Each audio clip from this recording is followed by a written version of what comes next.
नमस्कार दोस्तों, मैं मनोज दुबे, अध्यापक, जिला प्रवक्ता टेवा सुल्तानपुर। जैसा कि मैंने वादा किया था आपसे कि मैं नेक्स्ट वीडियो आपके साथ शेयर करूंगा, आपके साथ चर्चा करूंगा, जो कि सीडीपी के मनोविज्ञान के 30 में 10 नंबर को कवर करता है।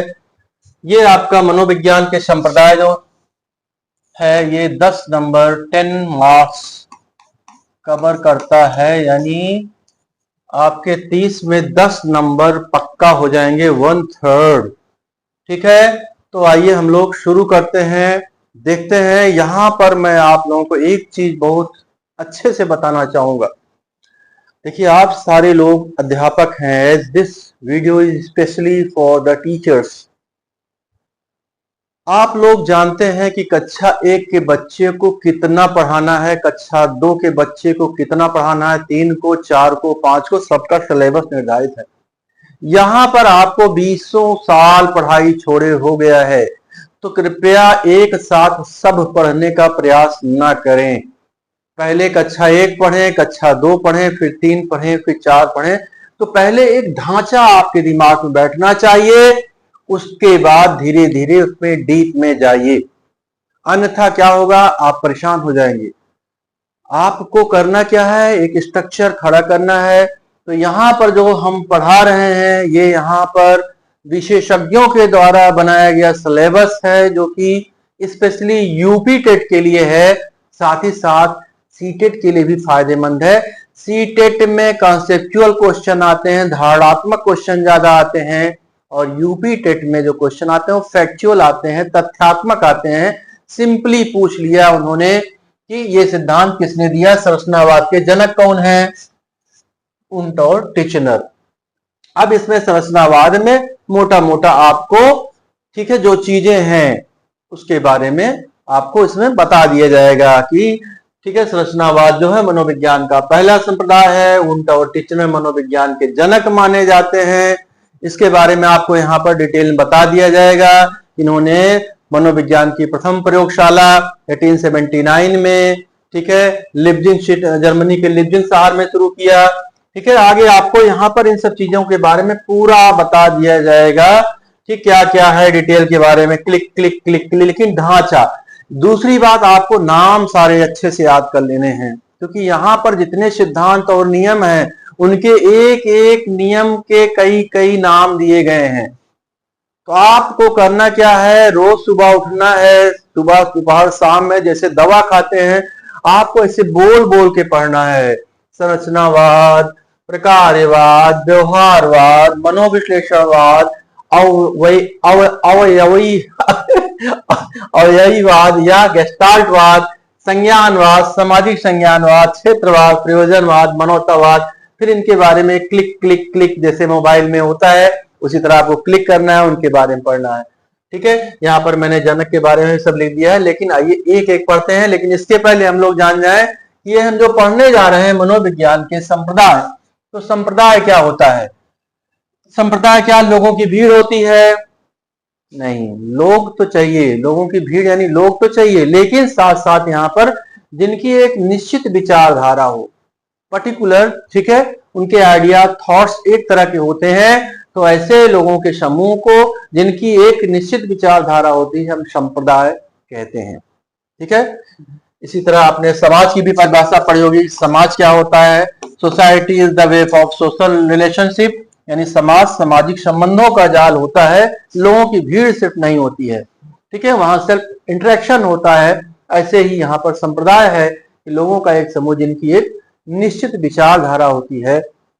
ठीक है, यानी शैव संप्रदाय अगर कोई है तो वहां पर शंकर भगवान को मानने वाले लोग हैं, उसी विचारधारा के लोग हैं। ठीक है, वैष्णव संप्रदाय है।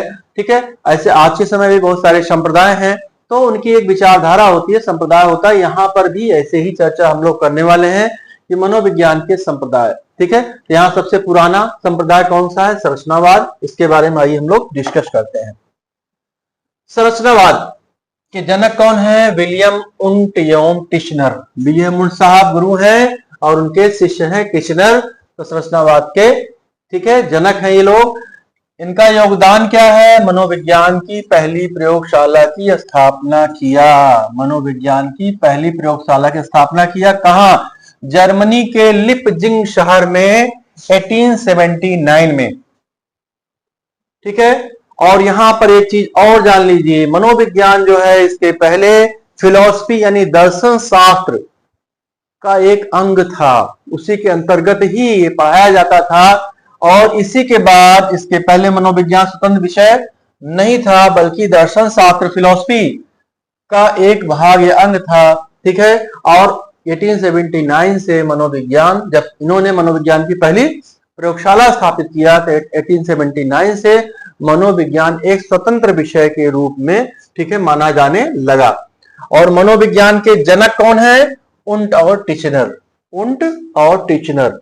तो मनोविज्ञान के ये भी क्वेश्चन बनेगा, यहां पर एक एक लाइन में क्वेश्चन बनेगा, जितनी चीजें बताई जा रही हैं। मनोविज्ञान के जनक कौन है? उंट और टिचनर, सॉरी।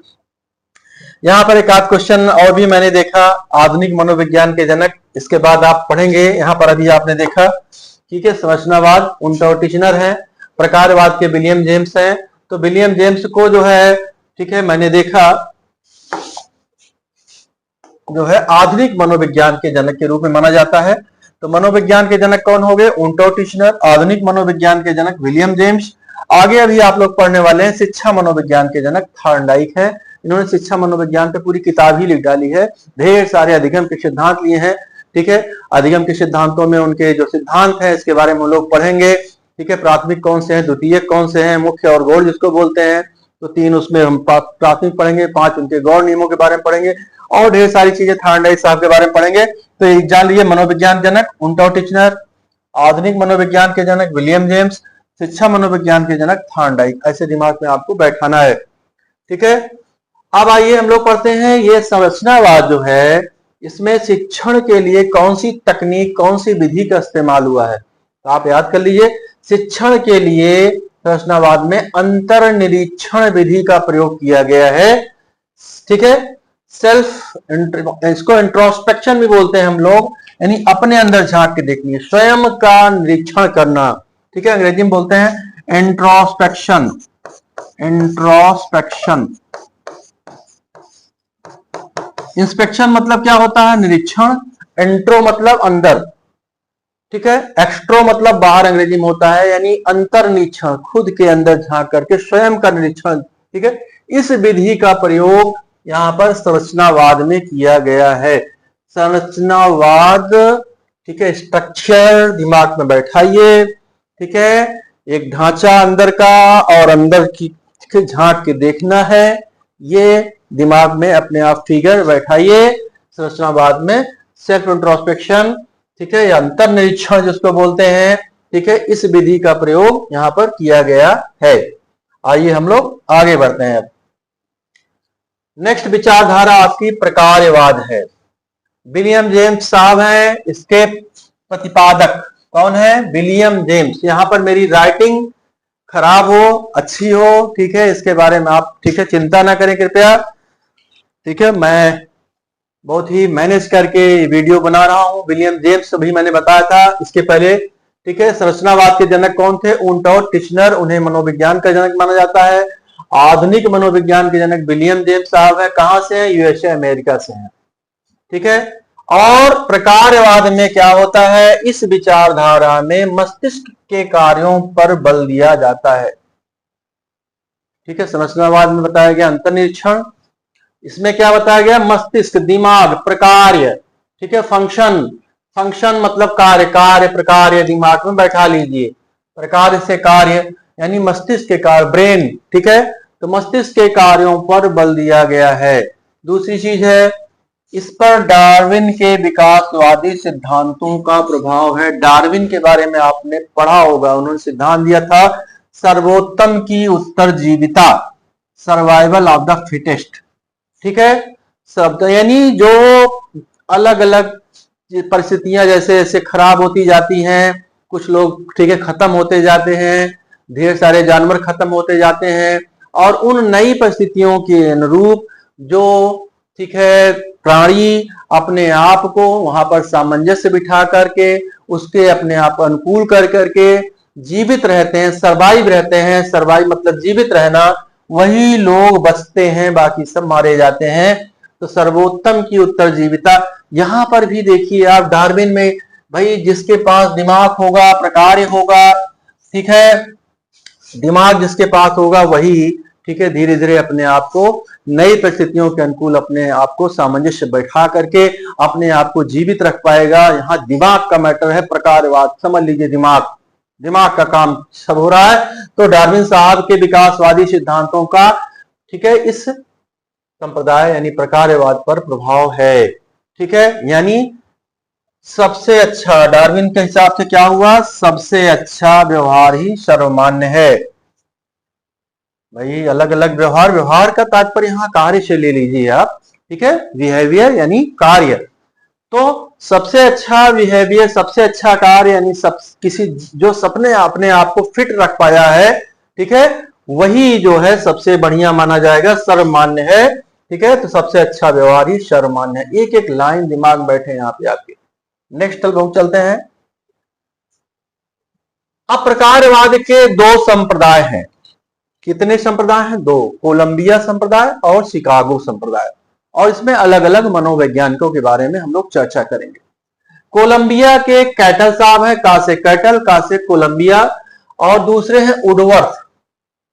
वुडवर्थ के बारे में मैंने पहली वीडियो में आपको बताया है, ठीक है, इसका भी लिंक मैं दे दूंगा। पहली वीडियो जो मैंने बताया शुरू में, वुडवर्थ साहब ने मनोविज्ञान के बारे में पहले ही बोला था। क्या बोला था कि मनोविज्ञान ने पहले अपनी आत्मा का त्याग किया, फिर मन का त्याग किया, फिर चेतना का त्याग किया, और आज के समय में, आधुनिक समय में मनोविज्ञान व्यवहार का अध्ययन कर रहा है। ये वुडवर्थ साहब ने कहा था।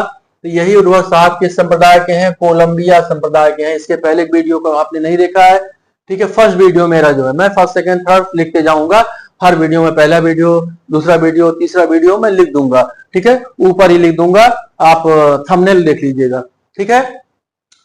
तो कैटल साहब हैं, वुडवर्थ साहब हैं, और तीसरे हैं थॉर्नडाइक। थॉर्नडाइक के बारे में आप आगे पढ़ेंगे। ये दूसरे संप्रदाय में चले गए, कूद के व्यवहारवादी बन गए बाद में। अभी शुरुआत में ये कहाँ थे? प्रकारवाद में थे। तो कैटल, वुडवर्थ, ठीक है, कासे कोलंबिया, कासे कैटल, वुडवर्थ, थॉर्नडाइक, दिमाग में याद कर लीजिए। दूसरा है शिकागो संप्रदाय। शिकागो संप्रदाय में जॉन डीवी है, एंजल है, हर्विकर है, ठीक है। जॉन डीवी के बारे में अभी हमने इसके पहले वीडियो में, जस्ट पहले वाली वीडियो में, सेकंड वीडियो में चर्चा किया। जॉन डीवी ने क्या कहा था? शिक्षा एक त्रिमुखी प्रक्रिया है, ठीक है, जिसमें कौन होता है? शिक्षक, ठीक है, विद्यार्थी यानी, ठीक है, छात्र, और पाठ्यक्रम। तीन चीज होता है, त्रिभुज बना के मैंने दिखाया था, ठीक है। तो शिक्षा एक त्रिमुखी प्रक्रिया है, इन्होंने बोला था। और ये किसमें है? शिकागो संप्रदाय के हैं। दूसरे कौन है? एंजल और हर्विकर। और भी लोग हैं, लेकिन हम लोग जो मोटा मोटी चीजों को दिमाग में बैठाएंगे, जो मोस्ट इंपॉर्टेंट है, जो आपके एग्जाम में आते हैं। आइए हम लोग एक एक की चर्चा करते हैं। सबसे पहले हमारे जो है प्रकारवादी जो है जॉन डीवी साहब, ठीक है। जॉन डीवी के बारे में हम लोग जानते हैं। तो अभी मैंने बताया जॉन डीवी के बारे में, क्या बताया? इन्होंने एक चीज बताई थी, शिक्षा त्रिमुखी प्रक्रिया है, जिसमें शिक्षक होता है,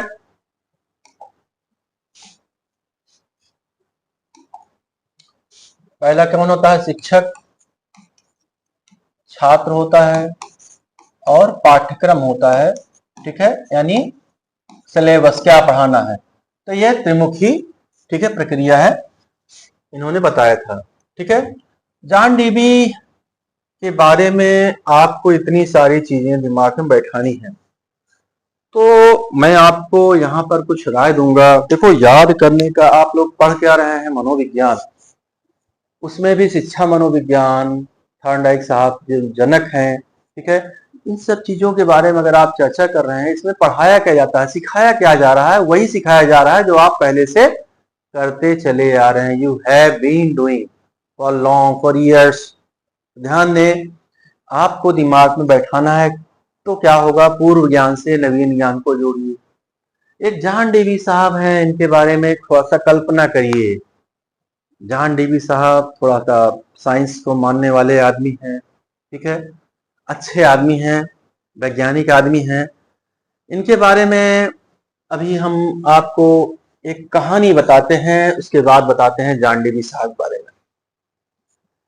जॉन डीवी मान लीजिए एक विद्वान है और थोड़ा सामाजिक आदमी है, प्रजातांत्रिक आदमी है, डेमोक्रेटिक आदमी है। वो एक बार निमंत्रण कहीं मिला उनको, तो निमंत्रण खाने के लिए उनको क्या है कि नदी पार करनी पड़ी। तो वो नदी पार करने के लिए वहां पर गए, एक नाव किया और नाव पर बैठ गए, नदी पार करने लगे। तो वो चूंकि विद्वान आदमी थे, मैंने बताया, और निमंत्रण दे भाई खाने जा रहे, सामाजिक आदमी थे, प्रजातांत्रिक आदमी थे, तो उन्होंने नाविक से आखिर रहा नहीं गया, विद्वान थे, दिमाग में भरा हुआ था ज्ञान, तो उन्होंने पूछा, अच्छा ये बताओ तुम्हें वेदों का ज्ञान है? तो नाविक ने कहा, नहीं साहब मुझे नहीं आता वेद। अरे तुम्हारी 25%, 1/4 जिंदगी बेकार हो गई, वेदों का ज्ञान नहीं है। फिर रहे कुछ इधर उधर की बात किया, फिर पूछा, अच्छा तुम्हें पुराणों का ज्ञान है? कहा, नहीं साहब हमें पुराणों का ज्ञान नहीं है। बार बार मैं अपना इसको देख रहा हूँ, पुराणों का ज्ञान नहीं है। अरे तो तुम्हारी आधी जिंदगी, 50% तुम्हारी जिंदगी बर्बाद हो गई भैया, जा किसी काम का नहीं हो। तो फिर रहे फिर कहना, अच्छा तुम्हें उपनिषदों का ज्ञान है? नहीं साहब मुझे उपनिषद मुझे नहीं पता क्या होता है। अरे बहन तुम्हारी 2/3 जिंदगी बर्बाद। तब तक क्या हुआ, एक काल का चक्र, दुर्घटना हुई कि नाव में छेद हो गया था। और आपने एक अंग्रेजी कहावत तो सुनी होगी, hole in the boat is the hole is the hole is the hole. नाव में अगर छेद है तो है तो है तो है। अब क्या है, जब छेद हो गया नाव में तो पानी भरने लगा धीरे धीरे। अब नाविक अभी तक ये साहब क्वेश्चन किए जा रहे थे, नाविक ने पूछा, जॉन डीवी साहब ये बताइए आपको तैरना आता है? तो जॉन डीवी साहब ने कहा, हाँ मैं तैरना, मुझे तैरने के बारे में पता है, किस तरह से हाथ पैर मारे जाते हैं, कौन सी प्रक्रिया काम करती है, ठीक है, किस सिद्धांत पे तैरा जाता है, सब कुछ मैं जानता हूं। तैरिए है, सही सही तैरना नहीं आता भाई मुझे। तब नाविक ने क्या कहा, नाविक ने कहा, तब तो भाई साहब ठीक है आपकी पूरी जिंदगी बर्बाद हो गई, 100% जिंदगी बर्बाद हो गई। और यह करके वो जो है नाविक, ठीक है, नदी में कूद पड़ा, निकल लिया बेटा ये चौड़े से। तो ये कहानी काल्पनिक है, सच्ची नहीं है, लेकिन इस कहानी से आपको क्या क्या बातें पड़ी। जॉन डीवी साहब, ठीक है, पहली बात तो बताया गया कि जॉन डीवी साहब सामाजिक हैं, इसके बारे में भी हम लोग चर्चा करते हैं। प्रजातांत्रिक हैं, न्योता खाने जा रहे थे, निमंत्रण खाने जा रहे थे, इसके पहले मैंने बताया शिक्षा त्रिमुखी प्रक्रिया है, प्रकारवाद के, ठीक है, शिकागो संप्रदाय से हैं ये, और ये बहुत ही लाभदायक आदमी है भाई साहब, उपयोगी आदमी है, ठीक है। क्यों? जॉन डीवी साहब बहुत उपयोगी हैं, लाभदायक हैं। उपयोगी क्यों है? क्योंकि उन्होंने उपयोगितावाद का दर्शन दिया था, अंग्रेजी में उसको प्रैग्मेटिज्म कहते हैं। क्वेश्चन बहुत बनता है इस पे। अब उपयोगी क्यों है? क्योंकि भाई उनको नॉलेज बहुत है। तो जॉन डीवी साहब बहुत ही उपयोगी हैं क्योंकि उन्होंने उपयोगितावाद का दर्शन दिया। और क्या दिया उन्होंने?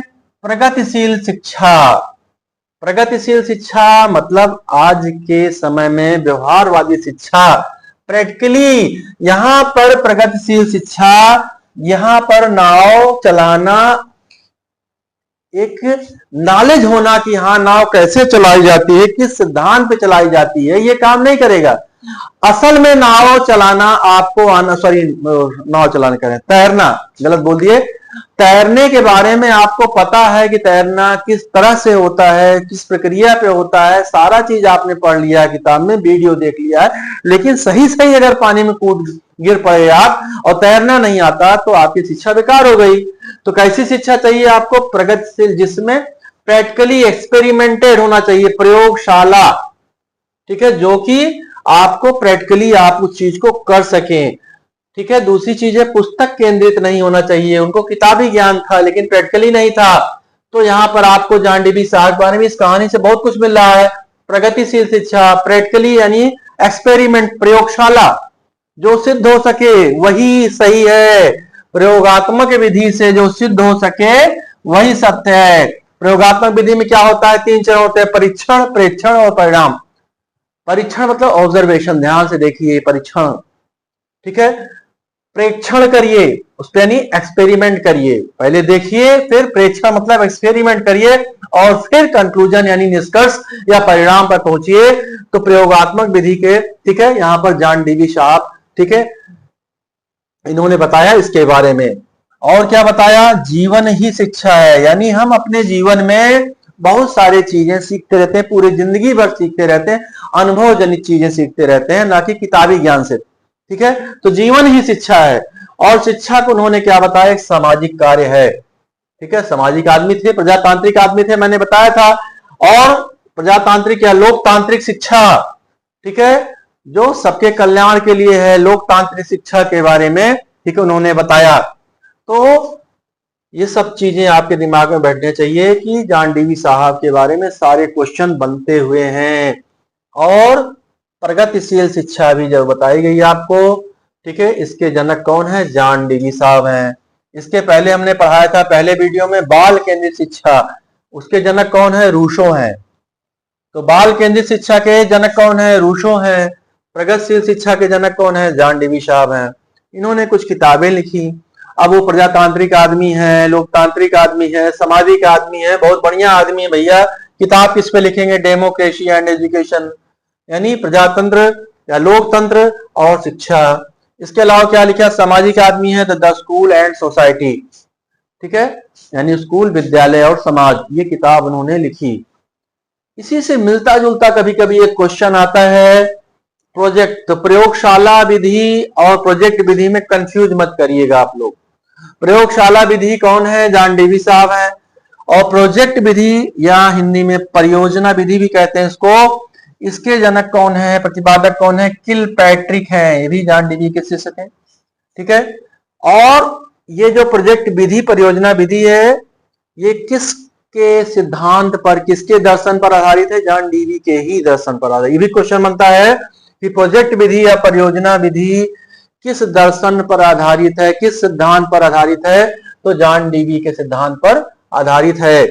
लेकिन इसके प्रतिपादक कौन है, किलपैट्रिक है, ठीक है। प्रोजेक्ट विधि के प्रतिपादक कौन है, किलपैट्रिक। के क्वेश्चन ऑलरेडी टेट में आ चुका है। तो भाई जॉन डीवी के बारे में आपने चीज पढ़ा, दिमाग में इसको बैठाइए, बार बार मेरा वीडियो देखिए, ठीक है, आपको दिमाग में सब चीजें बैठ जाएंगी। नेक्स्ट, कैटल के बारे में हम लोग पढ़ते हैं। कैटल, का से कैटल, का से कोलंबिया।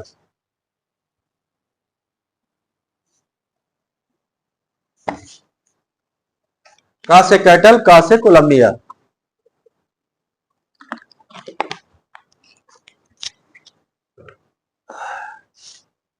(1963) कैसे ब्रिटिश और अमेरिकी वैज्ञानिक है, ब्रिटेन में भी रहे, अमेरिका में भी रहे कैटल साहब। इनका पूरा नाम रेमंड बर्नार्ड कैटल, शॉर्ट में आरबी कैटल, ठीक है, या आर बर्नार्ड कैटल दे दिया, ठीक है, कुछ भी दे दिया, कैटल कैटल कैटल, दिमाग बैठा लीजिए। इनके बारे में थोड़ा सा जानकारी आप लोग जान लीजिए। पहले इनकी रुचि रसायन विज्ञान में थी, यानी केमिस्ट्री में थी, लेकिन प्रथम विश्व युद्ध कब हुआ था, 1914 से 18। दूसरा कब हुआ था, 1939 से 45, ठीक है, याद कर लीजिए। 1914 से 18 में प्रथम विश्व युद्ध हुआ था, 1939 से 1945 तक द्वितीय विश्व युद्ध हुआ था। तो प्रथम विश्व युद्ध के बाद, ठीक है, इन्होंने मानवीय समस्याओं को हल करने में कदम रखा।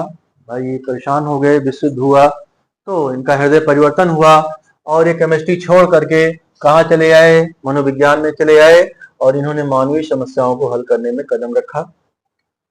प्रकारवादी थे, कोलंबिया संप्रदाय के थे, ठीक है, अभी आपको बताया गया है। कोलंबिया संप्रदाय में कैटल हैं, वुडवर्थ हैं, ठीक है, और थॉर्नडाइक साहब हैं जो बाद में छोड़ के व्यवहारवादी बन गए थे।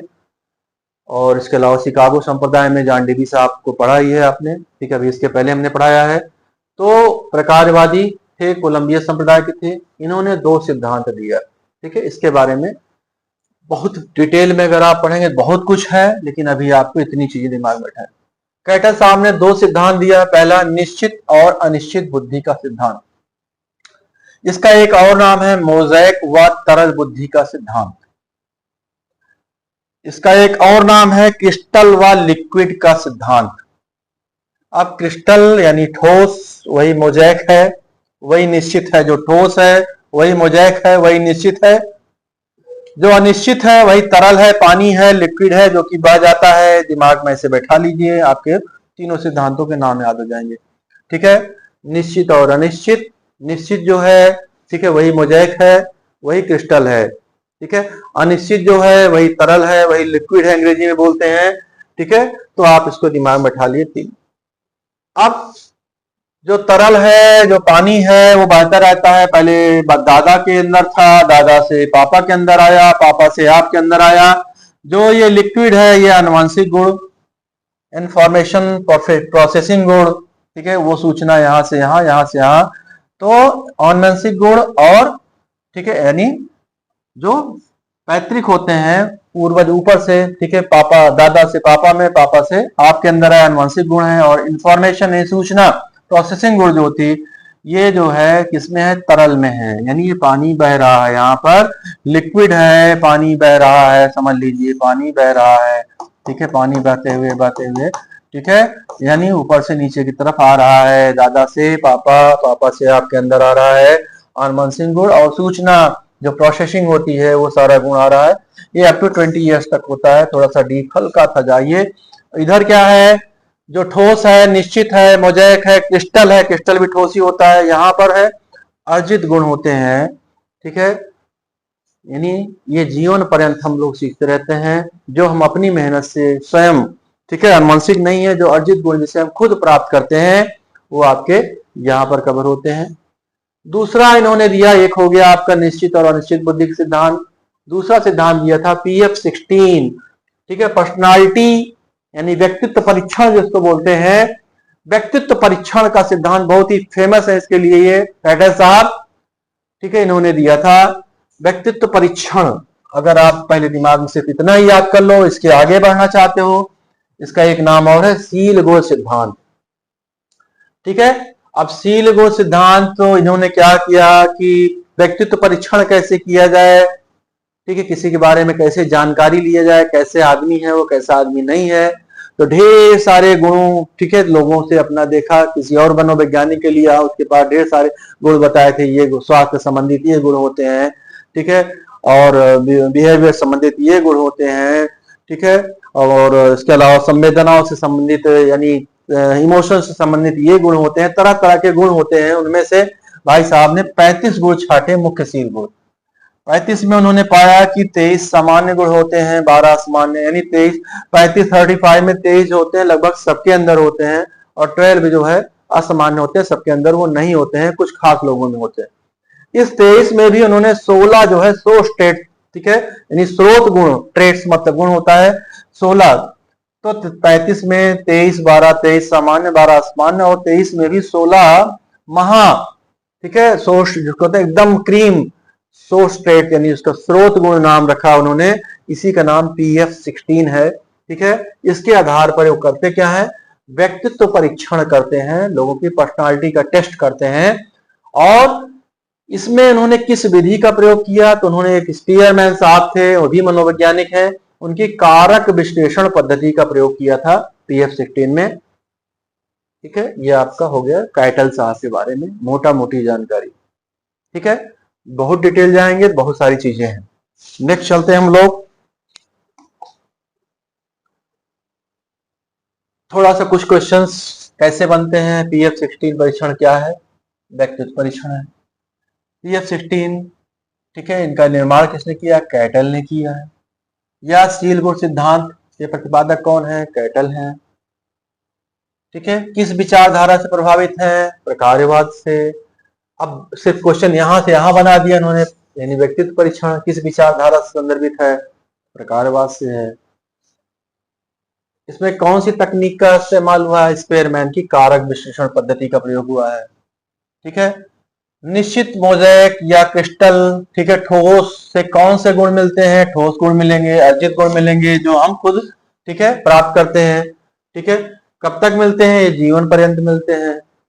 अनिश्चित, लिक्विड है, पानी बह रहा है, लिक्विड है, तरल है, कौन से गुण मिलते हैं, आनुवंशिक, दादा से पापा, पापा से आपके अंदर आनुवंशिक गुण 18 ईयर्स तक, ठीक है, वेस्ट होने के पहले तक आनुवंशिक गुण मिलते हैं। इंफॉर्मेशन प्रोसेसिंग गुण, ये भी वही चीज बताया गया आपका। इंफॉर्मेशन प्रोसेसिंग गुण अभी आपको बताया हमने।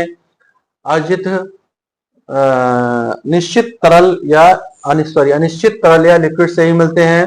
इंफॉर्मेशन प्रोसेसिंग यहाँ पर ही बताया था, आनुवंशिक गुण या सूचना, दिमाग में बैठा लो। इंफॉर्मेशन मतलब सूचना, दादा से, ठीक है, पापा में, पापा से आपके अंदर आती है। इंफॉर्मेशन प्रोसेसिंग गुण भी अनिश्चित या तरल या लिक्विड से ही मिलता है। ये दोनों गुण जो है मिलते हैं आनुवंशिक और इंफॉर्मेशन प्रोसेसिंग किससे मिलते हैं? अनिश्चित तरल या लिक्विड से। इसके पहले हमने आपको सिखाया। आइए नेक्स्ट चलते हैं हम लोग अब।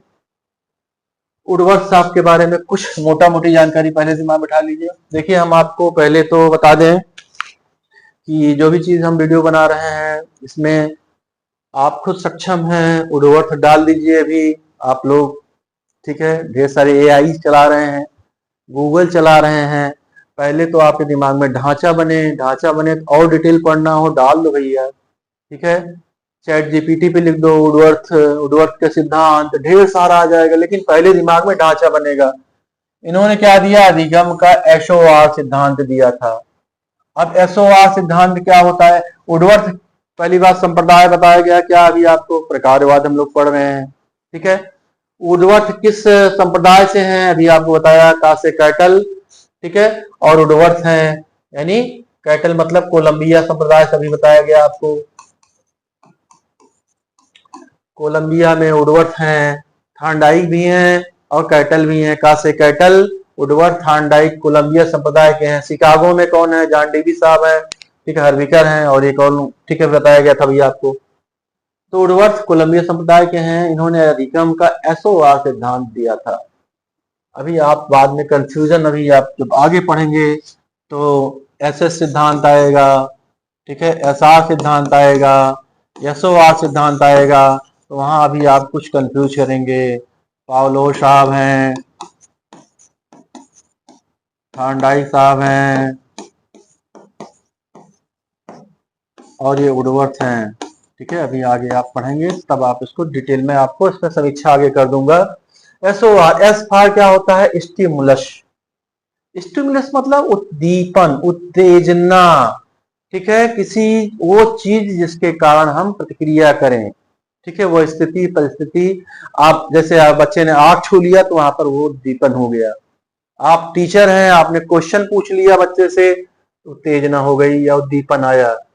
तो उद्दीपन, उत्तेजना। S फॉर स्टिमुलस यानी उद्दीपन या उत्तेजना। O फॉर ऑर्गेनिज्म मतलब प्राणी, और R फॉर रिस्पॉन्स यानी प्रतिक्रिया, ठीक है। आग को हम छुएंगे तो क्या करेंगे? हाथ हटा लेंगे, तो प्रतिक्रिया हमारी होगी। आग को छूने पर हमने हाथ उठा दिया। क्वेश्चन किया गया तो उसका हम जवाब देंगे, तो उद्दीपन क्या हुआ? क्वेश्चन। और प्रतिक्रिया क्या? ठीक है, उत्तर क्या हुआ? प्रतिक्रिया हुई। तो प्राणी क्या करता है? उद्दीपन एक तरफ है, एक तरफ प्रतिक्रिया है। प्राणी आवश्यकता पड़ने पर उद्दीपन पर, प्राणी आवश्यकता पड़ने पर उद्दीपन पर प्रतिक्रिया करता है। इसे किसने कहा था? उर्वर्थ साहब ने कहा था, ठीक है। बस अभी इतना ही दिमाग बैठाइए। तीसरा ठीक है, आपका संप्रदाय हम लोग पढ़ते हैं व्यवहारवाद।